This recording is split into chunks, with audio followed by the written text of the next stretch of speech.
Hello बच्चों, आपका 10th chapter के सेकंड पार्ट के अंदर स्वागत है। जिसने भी फर्स्ट पार्ट नहीं देखा है वो पहले जाके फर्स्ट पार्ट देखे। फर्स्ट पार्ट में हमने परावर्तन पूरा कंप्लीट करवाया है।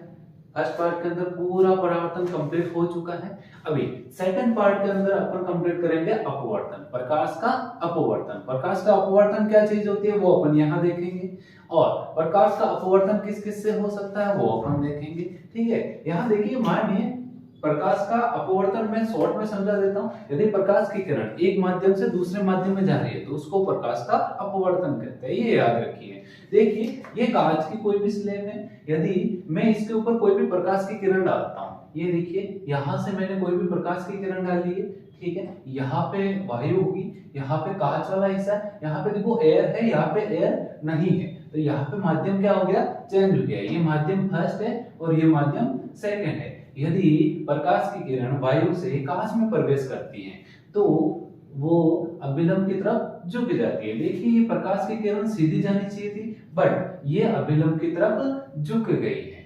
ठीक है, इसी को अपन प्रकाश का अपवर्तन कहते हैं। हाँ, ये याद रखें कि प्रकाश का अपवर्तन जो होता है वो प्रकाश की किरण जो होती है उसकी दिशा को दो बार चेंज करता है। देखिए, एक बार यहाँ पे चेंज करता है और एक बार यहाँ पे चेंज करता है। यहाँ पे देखा था मैंने कि जो प्रकाश की किरण है वो अभिलंब की तरफ झुक गई है। जब प्रकाश की किरण कांच से हवा के अंदर जाती है, वायु के अंदर जाती है, तो देखिए ये अभिलंब है और ये जानी चाहिए थी सीधी, बट ये क्या हुई, अभिलंब से दूर हट गई। इसको अपन क्या बोलते हैं, प्रकाश का अपवर्तन। देखिए, ये कांच के अंदर मैंने समझाया है, ठीक है, इसी को जो मैंने यहाँ समझाया वो को मैं यहाँ बोल रहा हूँ। जब प्रकाश की किरण एक माध्यम से चलता हुआ, ये देखिए, जब प्रकाश की किरण एक माध्यम से चलता हुआ दूसरे किसी माध्यम में प्रवेश करता है, ये देखिए प्रवेश क्या है, दूसरे माध्यम में प्रकाश अपने मार्ग से विचलित हो जाता है। ये देखिए विचलित हुआ, जानी चाहिए थी सीधी, बट अभिलंब की तरफ झुक गई है। इस घटना को प्रकाश का अपवर्तन कहते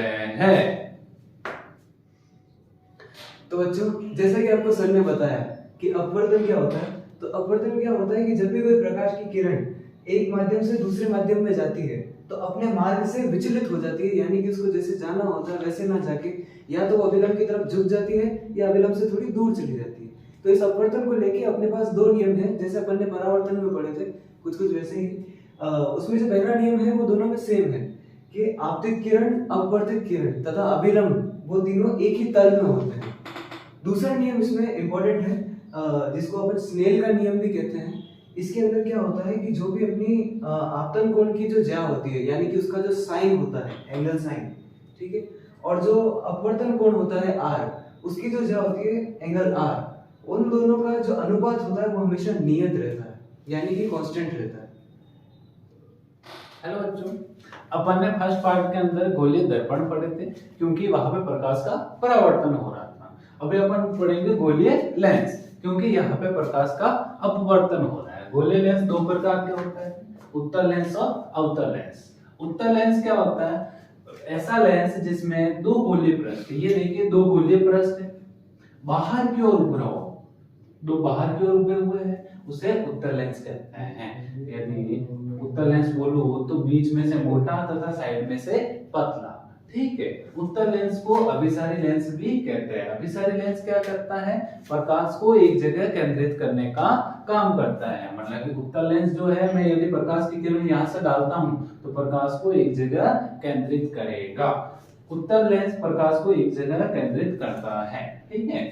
सेकंड है अपना अवतल लेंस, ऐसा लेंस जिसमें दो गोलीय पृष्ठ अंदर की ओर वक्रित हो। ये देखिए दो गोलीय पृष्ठ हैं, ये अंदर की ओर वक्रित है, इसे अवतल लेंस कहते हैं। अवतल लेंस को अपसारी लेंस भी कहते हैं। अपसारी लेंस क्या काम करता है, प्रकाश को फैलाने का काम करता है। यदि मैं यहाँ से प्रकाश की किरण डालता हूँ तो ये प्रकाश की किरण को फैलाता है। ये देखिए अवतल लेंस प्रकाश को फैलाने का काम करता है।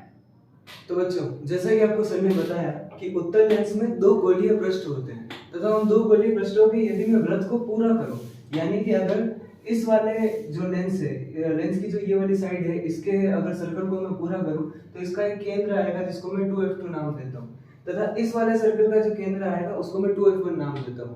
ये कुछ कुछ अपने वक्रता केंद्र जैसे ही हैं, और आप ये चीज जानते हैं कि वक्रता त्रिज्या की आधी जो दूरी होती है वही अपनी फोकस दूरी होती है। तो इसका अगर अपन आधा करेंगे तो ये जो दूरी होगी ये अपनी फोकस दूरी f2 होगी, और इसका जब आधा करेंगे तो ये अपनी फोकस दूरी f1 होगी। आइए अब देखते हैं कि जब अपन विभिन्न स्थितियों पर अपने बिंदु को रखेंगे तो प्रतिबिंब कहाँ कहाँ पर बनेगा। सर्वप्रथम जब अपन अनंत पर अपने बिंब को रखते हैं तो इसका प्रतिबिंब अपने फोकस पर बनेगा, और जैसा कि हमने पहले भी समझा था कि जैसे जैसे अपन आगे बढ़ते जाते हैं वैसे वैसे प्रतिबिंब भी एक एक स्टेप आगे खिसकता जाता है। तो जब अपन अनंत पे रखेंगे तो फोकस पर बनेगा, जब अपन अनंत और 2f1 के बीच में रखेंगे तो फोकस और वक्रता केंद्र के बीच में बनेगा। जब अपन फोकस पे वक्रता केंद्र पे रखेंगे तो दूसरे वक्रता केंद्र पर बनेगा, जब अपन वक्रता केंद्र और फोकस के बीच में रखेंगे तो वक्रता केंद्र से परे बनेगा, जब अपन फोकस पर रखेंगे तो वो अनंत पर बन जाएगा। इन 5 स्थितियों में अपना जो प्रतिबिंब है वो वास्तविक तथा उल्टा बनेगा, तथा एक स्थिति ऐसी आएगी जो फोकस और प्रकाशिक केंद्र के बीच में होगी जिसमें अपना प्रतिबिंब आभासी और सीधा बनेगा। हाँ जी बच्चों, जैसा कि सर ने समझाया था उत्तल लेंस के द्वारा बनने वाले प्रतिबिंब, ये देखिए उत्तल लेंस है। सर ने सबसे पहली कंडीशन समझाई थी, अनंत पे जब रखेंगे, जब बिंब की स्थिति में अनंत पे रखूंगा तो उत्तल लेंस के अंदर प्रतिबिंब f2 के ऊपर बनेगा। जैसे जैसे मैं एक एक स्टेप आगे खिसकाते जाता हूँ मेरी जो प्रतिबिंब की स्थिति होती है वो भी एक एक स्टेप आगे खिसकती जाती है। फर्स्ट कंडीशन में मैंने बिंब की स्थिति अनंत पर है, ये देखिए बिंब की स्थिति मेरी यदि अनंत पर है, इधर से प्रकाश की किरण उत्तल लेंस के ऊपर गिर रही है, ठीक है, तो यहां से प्रकाश का अपवर्तन होने के बाद में ये लाइन अपने f2 के ऊपर जाके मिलेगी, तो अपना प्रतिबिंब की स्थिति जो होगी वो फोकस f2 पर और अत्यधिक छोटा बनेगा बिंदु आकार का, क्योंकि हमने अनंत पे रखा है, तथा बिंब की जो स्थिति होगी वो वास्तविक तथा उल्टी बनेगी। तो बच्चों, जैसा कि आपको सर ने बताया कि जब अपन अपने बिंब को अनंत पे रखेंगे तो अपना जो प्रतिबिंब है वो f2 पे बनेगा।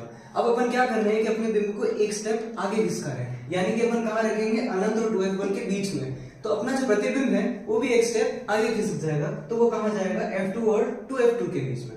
आइए देखते हैं कैसे।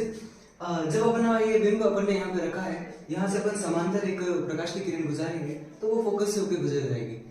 नेक्स्ट अपन क्या करेंगे कि यहाँ से मुख्य अक्ष से होते हुए एक रेखा गुजारेंगे तो वो सीधी सीधी निकल जाएगी, जहां पे ये दोनों रेखाएं प्रतिच्छेद करेगी वहां पे अपना प्रतिबिंब बनता है। तो अपना जो प्रतिबिंब है वो आप देख सकते हैं कि f2 और 2f2 के बीच में है और बिंब से छोटा बना है, तथा इसकी जो प्रकृति है वो वास्तविक तथा उल्टी है। हेलो बच्चों, सर ने लेंस के द्वारा प्रतिबिंब बनने की सेकंड कंडीशन समझाई। सेकंड कंडीशन में 2f1 के परे था, तो एक स्टेप, फर्स्ट स्टेप थी हमारे अनंत पे जब था f2 पे बना था, तो एक स्टेप मैंने इधर खिसकाई तो प्रतिबिंब की स्थिति भी एक पॉइंट आगे खिसकेगी, ठीक है। अभी मैं एक स्टेप और आगे खिसका दी मैंने, तो ऑब्वियसली बात है प्रतिबिंब की स्थिति होगी वो भी एक स्थिति और आगे खिसकेगी, ठीक है। देखिए मैंने प्रतिबिंब की स्थिति 2f1 के ऊपर रखी है, ठीक है। जैसे ही उत्तल लेंस के ऊपर जैसे ही प्रकाश की किरण आपतित होगी तो प्रकाश की जो किरण होगी वो लेंस के इस तरफ जाके मिलेगी और प्रतिबिंब जो है हमारा वो हमारा 2f2 के ऊपर बनेगा। देखिए प्रतिबिंब की स्थिति है 2f1 पर, तो अपनी प्रतिबिंब की स्थिति क्या होगी 2f2 पर, और क्या होगा समान साइज का, ठीक है, और वास्तविक तथा उल्टा। सो स्टूडेंट्स, जैसा कि आपने देखा कि जब अपन अपने बिंब को 2f1 पे रख रहे थे तो अपना जो प्रतिबिंब था वो किस पे बना था, 2f2 पे। एक स्टेप आगे बढ़ने पे जब अपन 2f1 और f1 के बीच में रखा तो अपना प्रतिबिंब भी एक स्टेप आगे खिसकेगा, मतलब 2f2 से परे बनेगा। कैसे बनेगा कि ये जो बिंब है उससे अपन ने समांतर प्रकाश की किरण गुजारी, मुख्य फोकस से होके निकाल दी, दूसरी वाली किरण अपन ने प्रकाशिक केंद्र से होके सीधी सीधी निकाल दी, जहां पे ये दोनों रेखाएं प्रतिच्छेद करी वहां पे अपना प्रतिबिंब बना। तो ये जो प्रतिबिंब है अपना वो 2f2 से परे बना है, जैसा कि आप देख सकते हैं, बड़ा है, विवर्धित है। इस बिंब से ये जो प्रतिबिंब है वो बड़ा बना है और वास्तविक तथा उल्टी इसकी प्रकृति है। हाँ जी बच्चों, सर ने जैसे समझाया था उत्तल लेंस में 2f1 तथा f1 के बीच में रखेंगे तो अपना प्रतिबिंब 2f2 के परे बनेगा। जैसे ही सर ने जैसे समझाया था एक स्टेप यदि बिंब की स्थिति आगे खिसकाते हो तो प्रतिबिंब की स्थिति भी एक स्टेप आगे खिसकेगी। एक स्टेप नीचे मैंने f1 के ऊपर रखते हैं, ठीक है, बिंब की स्थिति f1 के ऊपर है, ठीक है, ये इसकी हाइट है, ठीक है। सबसे पहला पॉइंट कि एक लाइन समांतर जाएगी और f2 से होके गुजर जाएगी, मुख्य फोकस से होके गुजर जाएगी। और सेकंड रेखा जो होगी वो अपने प्रकाशीय केंद्र से होकर गुजर जाएगी। देखिए ये गुजर गई है, तो दोनों रेखाएं एक दूसरे के समांतर होगी। तो अपन क्या बोल सकते हैं कि वो कहाँ पे मिलेगी, अनंत पे मिलेगी। जब अपन ने बिंब की स्थिति फोकस F1 पे रखी है तो अपना बिंब प्रतिबिंब की स्थिति जो है वो अनंत पर बनेगी, कहीं ना कहीं लास्ट में जाके ये कहीं मिलेंगे, ऐसा प्रतीत होता है अपने को। अनंत में मिलेगी इसलिए असीमित रूप से बड़ा अथवा अत्यधिक विवर्धित, और अपनी जो कंडीशन होगी वो वास्तविक तथा उल्टी बनेगी। तो बच्चों जैसा कि आपने देखा कि जब अपन ने अपना बिंब जो था वो F1 पे रखा तो अपना जो प्रतिबिंब था वो यहाँ अनंत पे बना था, ठीक है। अब जब अपन एक स्टेप आगे खिसकेंगे और अपने बिंब को F1 और प्रकाशिक केंद्र O के बीच में रखेंगे तो अपना जो प्रतिबिंब है वो अपने को जिस साइड पे अपन ने बिंब रखा है लेंस की उसी साइड पे बनता हुआ दिखाई देगा। आइए देखते हैं कैसे। ये अपन ने अपना बिंब रखा है, यहाँ से अपन हमेशा की तरह एक समांतर रेखा लाके उसको फोकस से होके निकाल देंगे, ठीक है। नेक्स्ट किरण अपन यहाँ से निकालते हैं, लेकिन अपने को यहाँ पे कहीं ये मिलता हुआ नहीं दिखता, तो अपन क्या करते हैं, हमको ऐसा आभास होता है कि ये कहीं पीछे जाके मिलेगी। तो जब अपन इसको पीछे आगे बढ़ाते हैं तो ये अपने को इस साइड पे मिलता हुआ दिखाई देता है। तो जैसे कि आप देख सकते हैं कि इसका आकार बहुत बड़ा है, तो ये बड़ा और विवर्धित बना है, और क्योंकि ये लेंस के उस साइड बना है तो ये आभासी और सीधा होगा। हेलो बच्चों, अपन ने उत्तल लेंस के द्वारा बनने वाले प्रतिबिंब देखे थे। अभी अपन देखेंगे उत्तल लेंस के उपयोग कि उत्तल लेंस हमारे कहाँ का काम आता है। जैसा कि फर्स्ट पॉइंट है, उत्तल लेंस का उपयोग दूरदर्शी दोष के निवारण के लिए किया जाता है।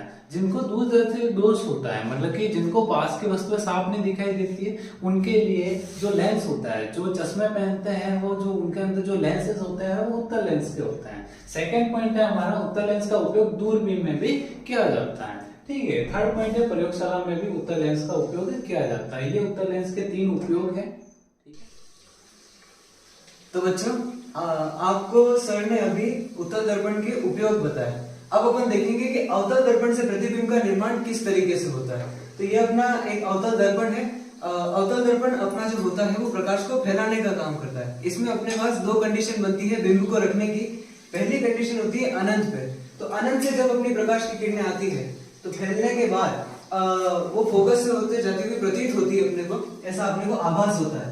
तो यहाँ पे अपन देख सकते हैं कि अपनी जो प्रकाश की किरणें है वो फोकस से होकर निकल रही है, और जहां पे दोनों प्रकाश की किरणें मिलती है वहां पे अपना प्रतिबिंब बनता है। तो जो अपना प्रतिबिंब है वो कैसा है, वो बिंदु आकार का है, और कहाँ बना है, फोकस पे बना है, तथा इसकी जो प्रकृति है वो आभासी और सीधी है, क्योंकि ये दर्पण के इस तरफ है।